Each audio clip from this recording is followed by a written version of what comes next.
En esta nueva edición de Detrás del Archivo continuaremos explorando las vinculaciones entre religión, política y activismo. Conoceremos más sobre la visión G12 y sus orígenes, los vínculos entre México y Colombia a través de Casa sobre la Roca, para finalmente centrarnos en la asociación Alas Abiertas y su trabajo en relación con la trata de personas. Quédate hasta el final porque revelaremos información sobre el manejo del dinero que realiza la Fundación de Carla de la Cuesta. Comencemos. Nuestra primera parada nos lleva a Seúl, en Corea del Sur, donde el pastor David Yonggi Cho fundó en 1958 la Iglesia del Evangelio Completo de Yoido, la cual llegó a ser la iglesia más grande del mundo en términos de miembros registrados. La Iglesia del Evangelio Completo de Yoido inició como una pequeña comunidad en una tienda de campaña. A lo largo de las décadas, la iglesia creció de manera explosiva, alcanzando más de 800.000 miembros en su apogeo, lo que la hizo famosa internacionalmente. Esta iglesia es conocida por su enfoque pentecostal, que se centra en el bautismo en el Espíritu Santo, los dones del Espíritu, como el don de lenguas, la sanidad divina y la oración. El pastor emérito David Yonggi Cho motivó a la congregación a tener fe y seguir orando por el país. El pastor principal, Jong Hoon Lee, destacó que los avivamientos son obra del Espíritu Santo. Fue por la gracia de Dios que su iglesia comenzó con 5 creyentes en una tienda, luego se trasladó a Seodaemun y ahora tiene una congregación de 800.000.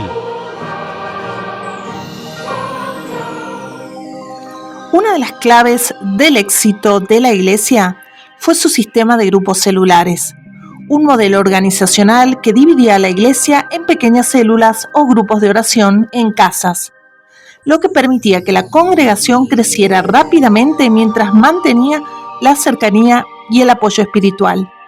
Cada grupo tenía un líder que era responsable de guiar las reuniones y cuidar a los miembros, y esto generaba una estructura en la que los creyentes se apoyaban mutuamente en su vida diaria. A pesar de su inmenso éxito, la carrera de David Yonggi Cho no estuvo exenta de controversias. En el 2014 fue condenado a 3 años de prisión por malversación de fondos. Nuestra segunda parada nos lleva a Bogotá, Colombia. El G12 es un modelo de discipulado cristiano creado por el pastor colombiano César Castellanos en los años 90. Inspirado en parte por el éxito de las iglesias celulares en Corea del Sur, incluido el modelo de Cho. Aunque el G12 tiene sus diferencias con el sistema de células de Cho, ambos comparten un enfoque en la formación de pequeños grupos de creyentes que se multiplican. El G12 se basa en el principio de que cada líder forma un grupo de 12 discípulos, quienes a su vez forman otros grupos de 12. Este sistema fue adoptado por muchas iglesias alrededor del mundo, especialmente en Latinoamérica, y se distingue por su enfoque en el discipulado personal y la reproducción de líderes espirituales. Cho y Castellanos compartían la visión de que las iglesias pueden crecer exponencialmente cuando se enfoca en el discipulado en grupos pequeños.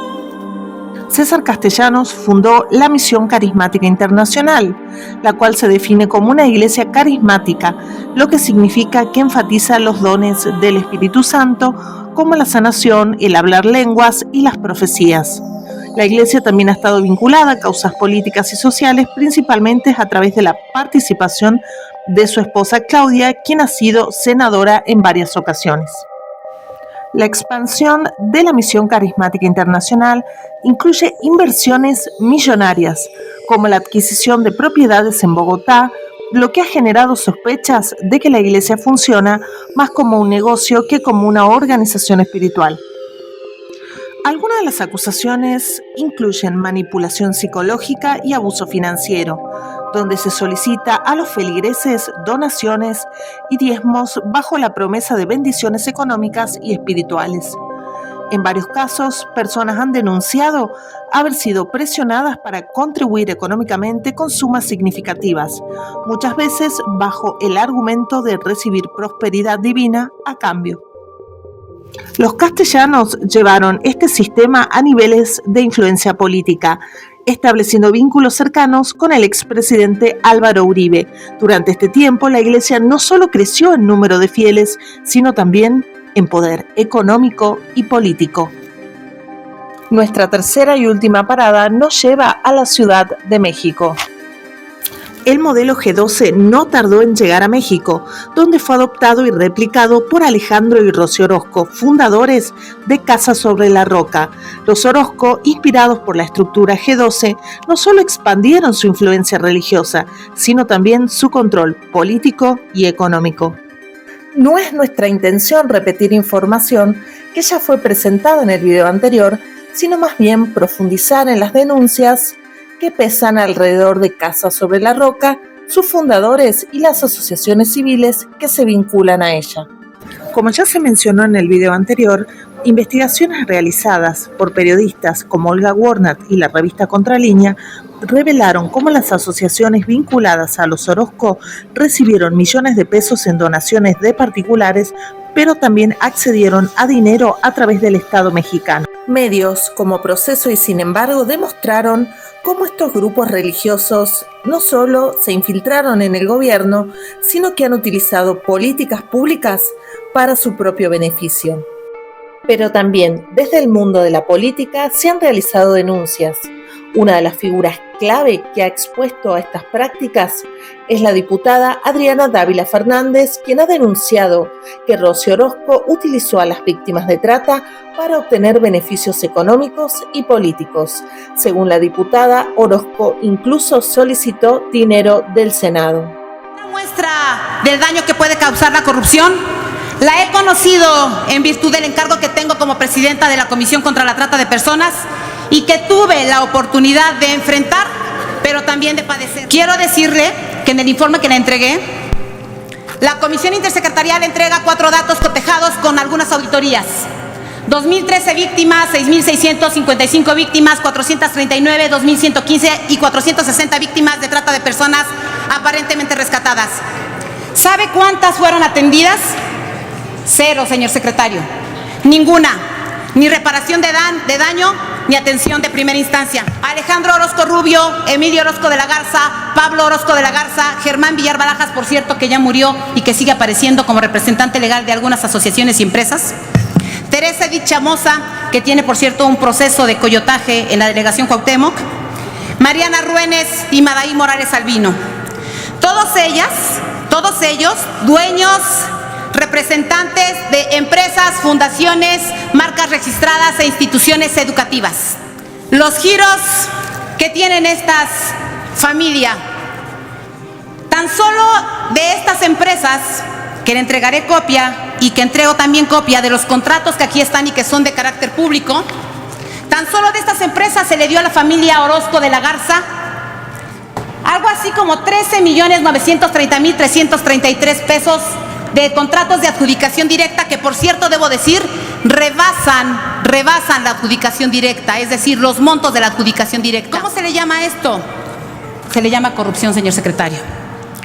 Eso, 2,5 millones a un hijo, 1,670,000 a otro, 3,433,000 a otro, 1,746,000, etcétera, etcétera, etcétera. Apoyos dados desde la Secretaría de Economía, desde el Fondo del Emprendedor del Gobierno del Distrito Federal, desde la Casa de la Moneda, desde el Fondo de Desarrollo Social, sin contar además, señor secretario, todos los inmuebles otorgados por el SAE, Sistema de Administración y Enajenación de Bienes, que se le dan a una sola asociación civil o a dos con los mismos dueños. 11.524.000 pesos de propiedades para una sola persona. Aquí está la relación y contrato por contrato de cada una de esas empresas. No es un tema personal, señor secretario, soy presidenta de una comisión. Aquí están el número de viajes que realiza la señora Orozco, junto con sus hijos, junto con sus parientes, junto con los temas. Es más, nos representa diciendo que tenemos el mejor modelo en materia de trata de personas, de atención a víctimas, las cuales son literalmente explotadas porque a costa de ellas se está viviendo de este tema. Este tema y estas empresas, señor secretario, que le pido que evidentemente investigue de estas asociaciones, porque también seguramente conocerá estos inmuebles que no están identificados de asociaciones como Reintegra, Fundación Camino a Casa, Casa sobre la Roca, etcétera, etcétera, etcétera. Son a cambio de lo que usted va a ver a continuación. Un premio entregado en el año 2014 por su lucha contra la trata de personas a Javier Duarte. Premio a Javier Duarte. Premio a Borge. Premio a Nacho Peralta, recientemente que entró por su combate a la trata de personas o su ayuda en la campaña electoral. Premio a Erubiel Ávila, con el mayor número de feminicidios. Premio a Miguel Mancera. Premio a Moreira. Premio a Velasco. Premio a Rafael Moreno Valle. Premio a Elías Azar. Todo esto con el aval de los gobiernos, porque demuestro en el informe que le acabo de dar que ninguna de las sentencias que están ahí son en materia de trata de personas. El 27 de mayo de 2019, una nota publicada en Aristegui Noticias dio a conocer que los reportes financieros presentados por Orozco mostraban discrepancias. Pero hay algo más. Se pudo corroborar que las asociaciones triangulaban recursos entre sí. Ahora bien, ¿forma parte a las abiertas de la triangulación de estos recursos? Para responder a esa pregunta, esta periodista rastreó todos los ejercicios fiscales desde el año 2016 hasta el año 2023 que presentó la Fundación Carla de la Cuesta. Es importante aclarar que toda esta documentación forma parte del acceso a la información pública y se encuentran disponibles en el Servicio de Administración Tributaria.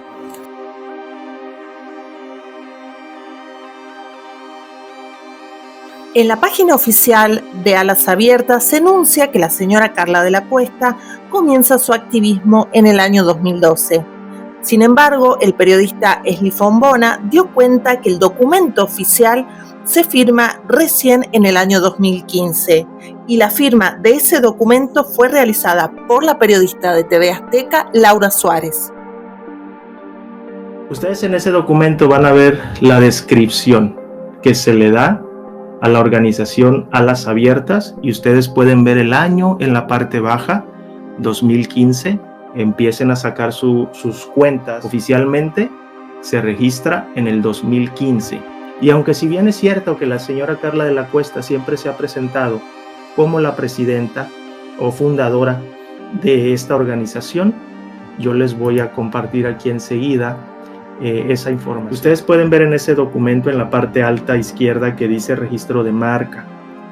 En la sección de en medio viene la descripción que les acabo de compartir, pero en su inciso 7, en el tipo de marca, dice mixta, está marcada, y también donde preguntan si se había utilizado antes o en su primer fecha de inicio, y dice no se ha usado. Pero también en la parte baja, si ustedes toman nota, miren arriba, en la parte alta, tapé obviamente, repito la información, dice datos de los solicitantes o del solicitante. Y a pesar de que solo aparece como solicitante la señora Carla de la Cuesta Soria en el espacio 1, en la parte baja, que también ustedes van a ver un rectángulo en negro porque obviamente vamos a tapar esos datos. La persona dice, bajo protesta de decir verdad, el firmante manifiesta que los datos asentados en esta solicitud son ciertos y que en caso de actuar como mandatario, cuenta con facultades para llevar a cabo el presente trámite. Y ustedes pueden ver en la parte baja que la firma corresponde a Laura Guadalupe Suárez Sánchez.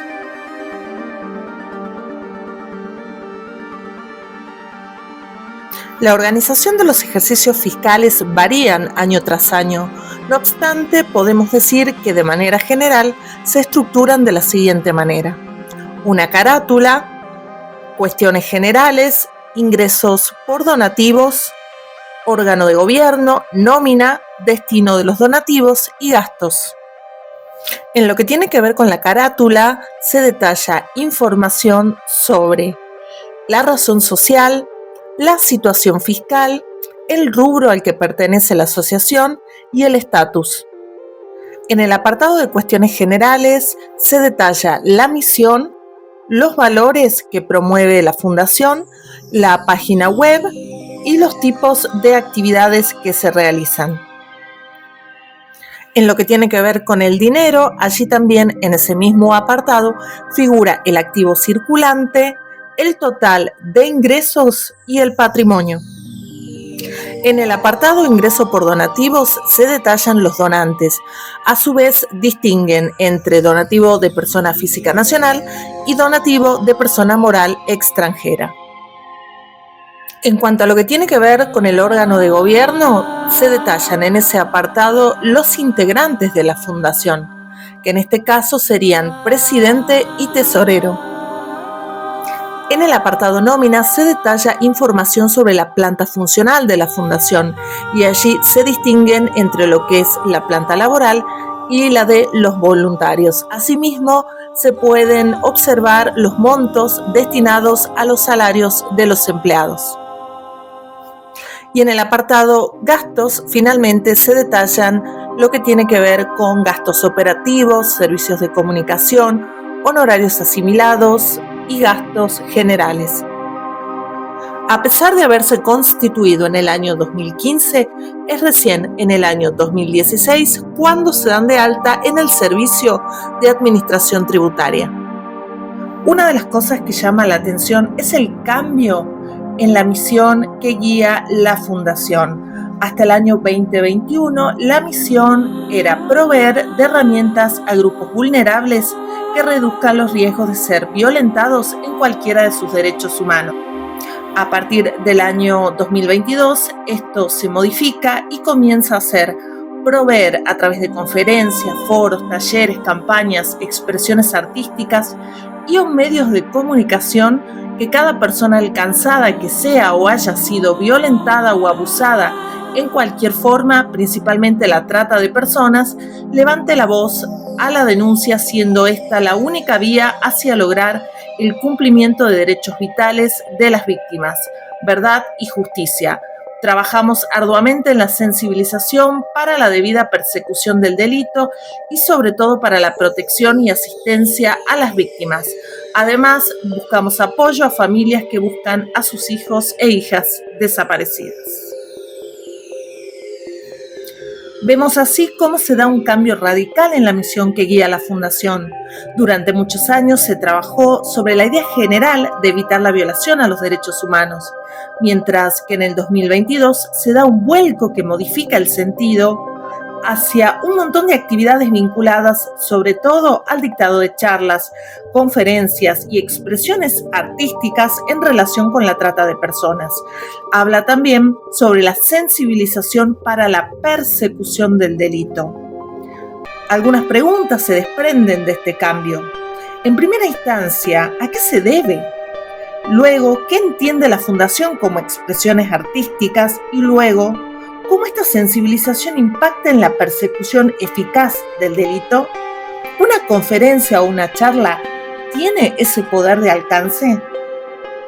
En el año 2023 se vuelve a modificar y se acorta la misión, quitándose la idea de persecución del delito y el apoyo a las familias que buscan a sus hijos desaparecidos. Aunque en la solicitud de registro figura la firma de la periodista Laura Suárez, en los ejercicios fiscales aparecen como miembros del órgano de gobierno Carla de la Cuesta como presidenta y como tesorero su esposo Luis Gallegos López. Esto no es de extrañar, ya que hemos podido detectar algunas situaciones similares en otras asociaciones civiles vinculadas a Alas Abiertas y a Rocío Orozco, como ser la Comisión Unidos versus Trata, cuya presidenta a nivel nacional de manera pública es la señora Guadalupe Carrasco y a nivel internacional la señora Carola de la Cuesta. Sin embargo, en el ejercicio fiscal presentado ante la SAT, figura como presidente el señor Armando Guatila Culebro.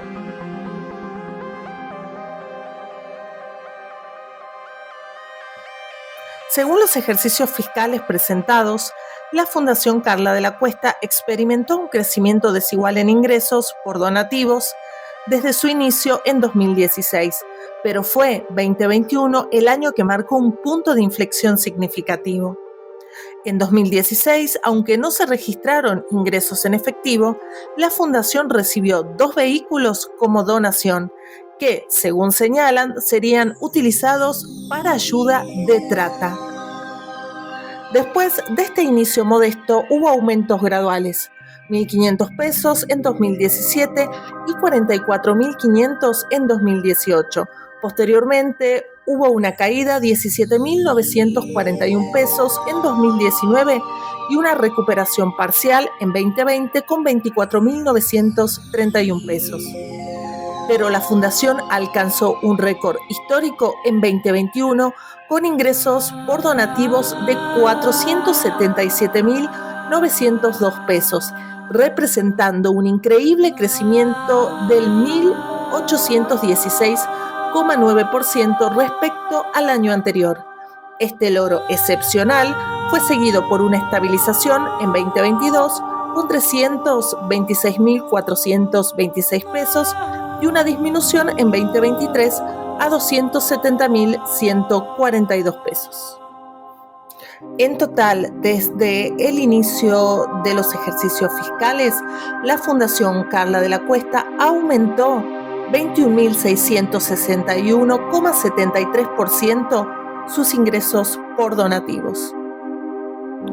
¿Qué pasó para que haya una fluctuación tan grande entre el año 2020 y el año 2021? Para entender lo que sucedió, será necesario retomar la información que presentamos anteriormente y es la que se desprende de la nota publicada por Aristegui Noticias en mayo de 2019, donde señala la triangulación de recursos entre Casa Sobre la Roca, la Comisión Unidos versus Trata y la Fundación Camino a Casa. Si bien en esa nota no se mencionaba a la Fundación Carla de la Cuesta, nuestra investigación pudo corroborar que se realizaron movimientos compatibles con la triangulación de recursos hacia Alas Abiertas. Pero eso no es todo.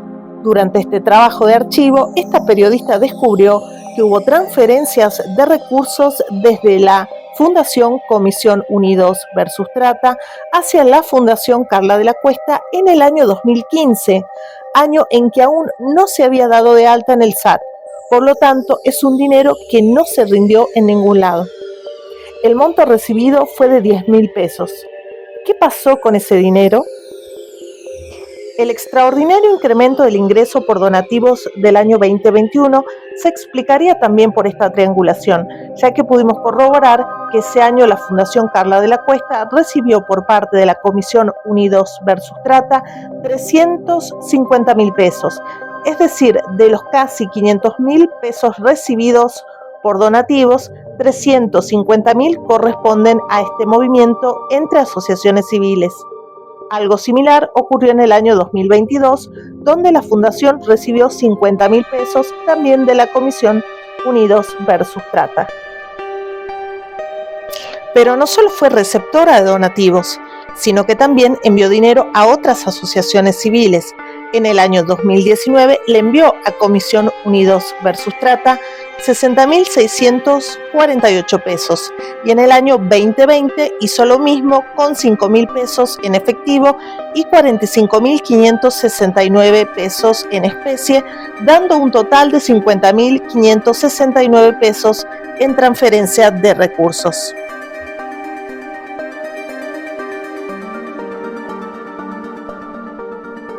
A lo largo de este episodio pudimos profundizar en las relaciones entre política, religión y activismo. El derrotero nos llevó desde Seúl con la Iglesia del Evangelio Completo de Yoido a Bogotá para aprender más sobre la misión carismática internacional y el matrimonio castellanos. Luego viajamos a Ciudad de México para seguir indagando en Casas sobre la Roca, los Orozco y las asociaciones civiles que promueven. Las denuncias realizadas por triangulación de recursos nos llevó a escarbar en el archivo a través de documentos que forman parte del acceso a la información pública. Descubrimos así que la Fundación Carla de la Cuesta comenzó a recibir dinero un año antes de darse de alta en el sistema de administración tributaria. Vimos también un salto extraordinario de ingresos en el año 2021, proveniente principalmente del envío de recursos por parte de la Comisión Unidos versus Trata. Estos hallazgos plantean preguntas sobre la transparencia en el manejo de recursos. Asimismo, ameritan una evaluación más profunda para entender los propósitos y resultados de estas transferencias y garantizar de esta manera que se ajustan a los principios de ética y responsabilidad que deben llevar adelante las organizaciones civiles. Gracias por acompañarnos en esta investigación. Si te ha gustado el video, no olvides darle like y suscribirte para más contenido. ¿Qué opinas de este tema? Déjanos tus comentarios abajo.